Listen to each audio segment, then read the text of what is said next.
గదిని సగము పంచుకుంది ఎవరు అనుకోవాలి ఏం కావాలి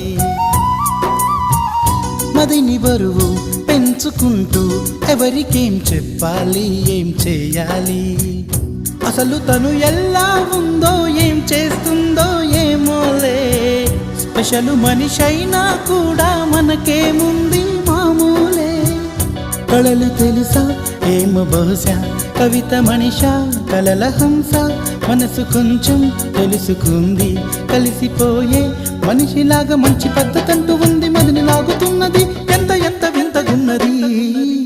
వెన్నెల్లో హాయ్ హాయ్ మల్లెల్లో హాయ్ హాయ్ వరాల జల్లే కురిసే తప్పెట్లు హాయ్ హాయ్ ట్రంపెట్లు హాయ్ హాయ్ ఇవాళ్ళ మనసే మురిసే మే నెలలో ఎండ హాయ్ ఆగస్టు వాన హాయ్ జనవరిలో మంచు హాయ్ హాయ్ రామ హాయ్